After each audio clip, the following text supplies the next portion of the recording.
Aliás, outro ponto sobre a vigília de Lula, diferente da de Bolsonaro, ela não é chamada para tensionar. A vigília de Lula, ela se dá de uma forma que respeita o que o Bolsonaro sempre falou, né? As 4 linhas da Constituição. Não é proibido que agora vá um grupo, inclusive, possa ficar lá se revezando na frente do prédio da Superintendência da Polícia Federal. Pode fazer. Agora, ali não. Ali é uma insurreição convocada pelo Flávio, já percebida, né, anteriormente pela Justiça e pela Polícia, haja vista a forma violenta que se deu para cima do Ismael Lopes, né? Que, claro, né, foi lá para o epicentro da coisa, pega o microfone do Flávio e diz as verdades que tem que dizer, mas vai estar aqui sexta-feira, inclusive, comigo. Mas a reação é de violência. E aí a gente vê que não há nenhum tipo de compadecimento ao Bolsonaro ali. Há uma turba que está tentando reunir forças. É uma medição de temperatura para caso precise chamar manifestações até violentas, vereadora. Eu comentei, eu fiz uma matéria aqui no dia que o Bolsonaro foi preso, que a Michelle grava um vídeo depois, e lá pelas tantas, no meio do vídeo, que ela diz um monte de platitudes religiosas com aquelas frases de efeito que tá tentando comunicar com apito de cachorro, mas ela diz assim: eu encontrei um grupo de irmãs orando, ela não diz onde, se foi na internet, se foi no Ceará, se foi, né? Mas ela diz assim, e havia uma convocação para uma marcha espiritual. O mundo espiritual está em guerra, diz ela. Isso é uma forma metafórica, isso é um desvio de limite do dizer para tentar chamar as pessoas para algum tipo de movimento de rua, né? Mas não emplacou. Por que será que o Bolsonaro não emplaca mais? As pessoas estão com medo, se tocaram ou... Não sei, eu queria te ouvir um pouco com a tua percepção, porque o Bolsonaro não emplacou.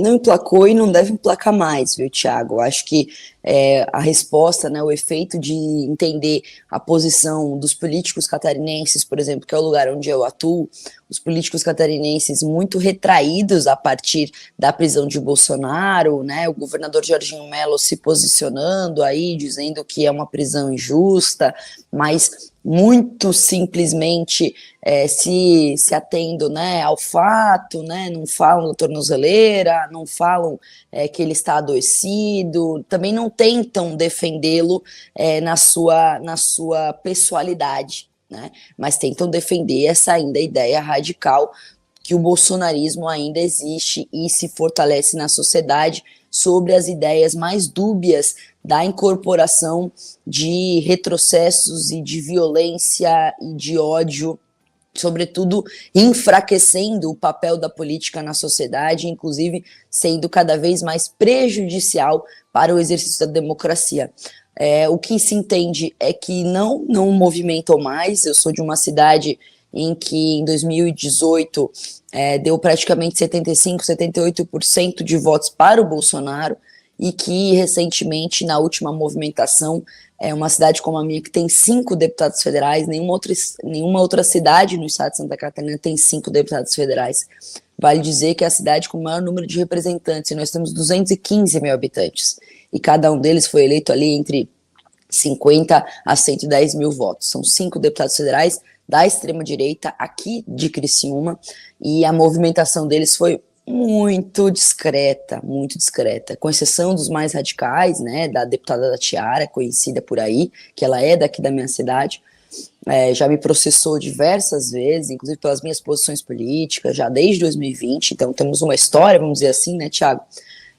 E de lá para cá, é claro, os mais radicais, e que tem despontado aí como representantes da extrema-direita brasileira, sim, esses se posicionam com mais radicalidade, mas a grande maioria muito timidamente, porque não movimenta mais, né? Perceberam que, bom, além de presidente não ter sido um presidente municipalista, não ter sido um presidente que se preocupava com os estados e, sobretudo, muito menos com Santa Catarina, vale dizer, né?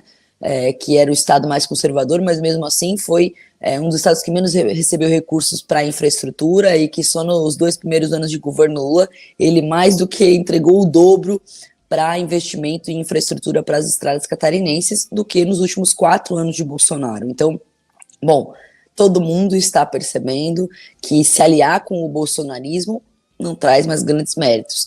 A população não aguenta mais essa radicalidade na política, a população está de saco cheio, vamos falar o bom brasileiro mesmo, a população está de saco cheio dessa política que ignora as questões mais centrais da disputa social, né, que é as questões econômicas, sobretudo a questão de segurança, de educação e de saúde, e levando tudo isso em consideração como pautas já muito conhecidas e antigas. Entretanto, cada vez mais esquecidas e rebaixadas. E quando você cita aqui o caso da Catarina, né, uma jovem pesquisadora da Universidade Federal que foi assassinada na trilha, que é, na verdade, um espaço de passeio entre duas praias em Florianópolis, que foi estuprada e assassinada recentemente por um cara que justamente disse que ouviu vozes, né, e que a estupra e que a molesta e assassina essa jovem.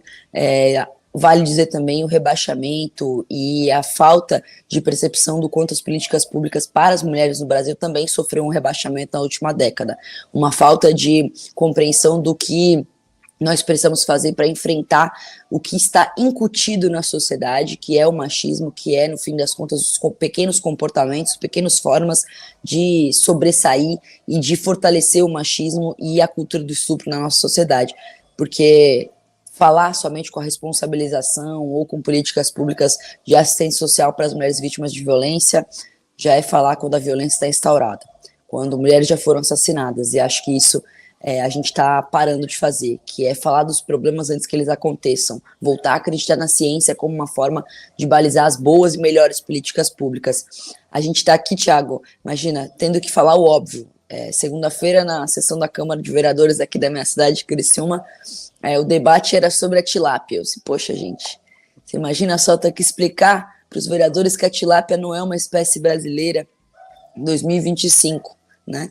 Então, é um debate, assim, rebaixado mesmo, e a população não aguenta mais isso. Acho que isso, sim, é efeito também de que o bolsonarismo não emplaca mais, se não mobiliza mais. Tomara, vou fazer coro a isso. Aliás, seja bem-vindo ao time dos assediados judicialmente pela Júlia Zanata. O DCM tem diversos processos. O Kiko tem encontros quase que semanais aí. Talvez a gente transforme ela em colunista, porque é mais fácil encontrar ela, né?